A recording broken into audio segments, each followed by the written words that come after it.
dans le milieu de la mode, on a deux Fashion Week. Fashion Week, c'est la saison des défilés. Il y en a un en hiver puis un en été. OK. Puis durant l'hiver, dans le fond, quand les Fashion Week fonctionnent, c'est que chaque brand, Calvin Klein, Versace, Giorgio Armani, les compagnies, ils ont des défilés. Puis ils choisissent entre 4 et 6 exclusifs mondiaux.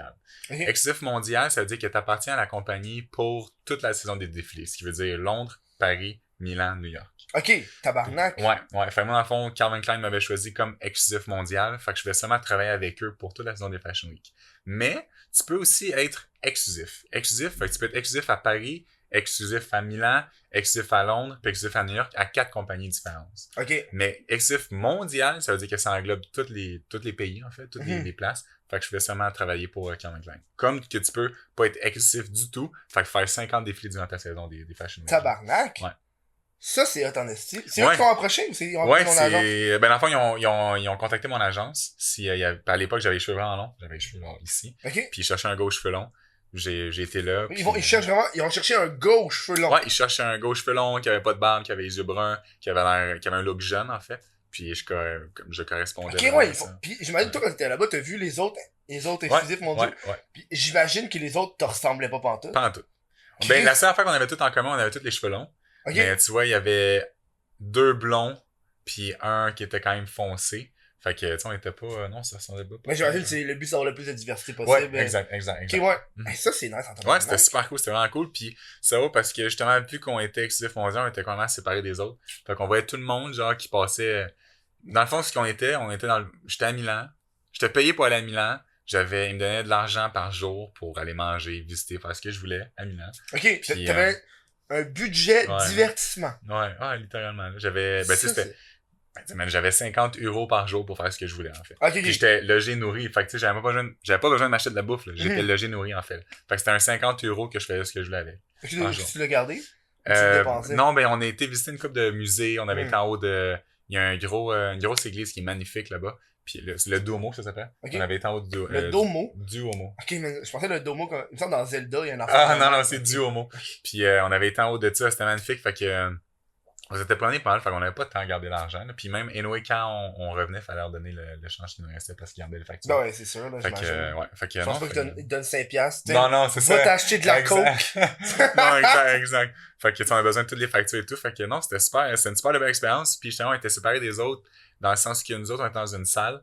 Puis on voyait tous les autres qui étaient pas exclusifs, en fait, que les autres, ils passaient, faisaient les castings, puis ils couraient comme des fous, puis nous autres, on était juste bien relax. J'ai une question qui vient juste de me popper en tête. Ouais, vas-y. Tu sais, quand tu penses aux Olympiques, il y a des rumeurs avec les Olympiques que quand les Olympiques sont là, les athlètes, même entre eux, ça fourre en tabarnak.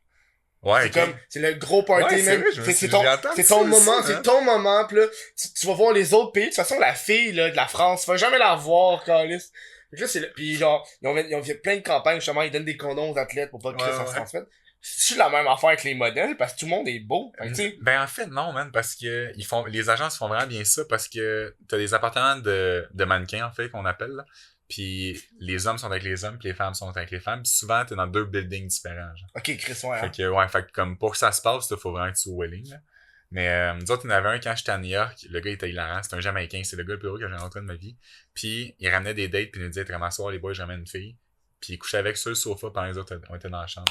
Fait que c'était super drôle. En même temps, j'étais comme, même la fille est vraiment willing assez que genre 6 autres gars dans les chambres, puis que comme, ça se fait fourrer littéralement, genre là. Fait que j'étais comme, waouh, pour elle, en tout cas. Fait que ça, c'était vraiment drôle. Damn. Mais sinon, comme je te dis, tu sais, faut que tu sois vraiment motivé là, pour que ça se passe, parce que t'es vraiment dans des buildings différents. Okay. Chris, man. Ouais. C'est-tu que c'est hot, le monde du mannequinat, moi, ça me fascine. Ouais, c'est un milieu quand même intéressant. Le milieu de la beauté, c'est relié, là, tout ce qui est cosmétique. Ouais, c'est tout avec, c'est tout. Mais tu sais, c'est toutes les agences, en fait, qui dealent avec ça, qui ont les contrats pour ça. Et toi, t'es dans une agence ou t'as une... J'ai une agence à Montréal, j'ai une agence à New York, j'ai une agence à Londres, j'ai une agence à Milan. Attends, t'as 4 agences? Ouais. Parce que dans le fond, comment ça fonctionne, c'est que j'ai une agence par territoire. Je peux avoir... tu sais, mettons, comme au Canada, je pourrais avoir une agence à Vancouver, je peux avoir une agence, mettons, à Calgary. Tu sais, je peux avoir... Chaque territoire, tu vas avoir une agence. Fait que, tu sais, j'en ai une à New York, je peux en avoir une à LA, je peux en avoir une au Texas, mettons. Je peux en avoir n'importe où. Puis, est-ce que ça arrive des fois qu'il y a des conflits d'intérêts? Ouais. Il y a un qui te book, là, comment tu dis ça avec lui? Ça, c'est tout eux qui s'arrangent entre eux autres. Okay, mon ancienne agence de Montréal, c'était comme un peu, pas chicané, mais il était pas d'accord sur une affaire avec mon agence de New York. Fait que là, ça crée un peu un conflit. Mais, tu sais, idéalement, chaque agence essaie de garder une bonne relation avec les autres parce qu'ils veulent tous travailler ensemble, évidemment. Ben oui, Puis, mais ça, fait que, tu sais, souvent, mon agence de Montréal va communiquer avec celle de New York ou celle de Londres, celle de Milan. Fait que, ouais. mais j'imagine que New York, Montréal, c'est parce que c'est proche, là, c'est genre 7 Ouais, heures. c'est proche aussi, ouais. Puis Milan, c'est en Italie, right? Ouais, exact. Fait que, ça, c'est hot, man. Italie. Ouais. Asti. Ouais, j'étais là T'as-tu comme un conseil aux gens qui veulent être mannequins? Sois toi-même, puis essaye pas. Tu sais, je trouve, je reçois souvent des messages de comment on fait pour donner mannequin. Comme j'ai jamais souhaité être mannequin. Tu sais, c'est vraiment quelque chose qui est arrivé. Tu peux pas étudier pour être mannequin. Non, c'est ça, exact. Tu sais, comment je pourrais dire, tu sais, c'est d'être vraiment toi-même. Je trouve qu'il y a des gens qui poussent beaucoup et qui essayent trop. Tu sais, c'est triste parce que c'est un milieu qui ont des standards fixes. Ben oui. Tu sais, dans le sens que, mettons, Instagram ou policier, pompier, whatever, tu peux être n'importe quelle grandeur, n'importe quelle grosseur, tu vas pouvoir être ça. Mhm. Mais mannequin, pour les hommes, c'est minimum 6, maximum 6 et 3. T'as 3 pouces de jeu? Ouais, exact. Ouais. Calice! Ouais, c'est bien pas beaucoup. Non, c'est ça, exact. Puis, tu sais, mettons, tu peux pas... Comme moi, j'avais pas de tatou quand je suis arrivé, là, tu vois, j'en ai 3, mais c'est des tatous qui paraissent pas trop, fait que c'est correct. Mais t'en as qui arrivent avec plein de tatous, fait que ça fait partie de leur style. D'autres que... Tu sais, dans mes contrats, j'avais une clause que si je changeais mon apparence, ils pouvaient juste couper le contrat. Là. Ben non. Ouais. Fait que tu sais, c'est un milieu qui est super strict, qui est vraiment... Ils ont des... Tu sais, faut avoir un certain, comme... Des attraits qui sont vraiment particuliers. Fait que, tu sais, tu peux pas devenir mannequin, genre, c'est quelque chose qui arrive, en fait.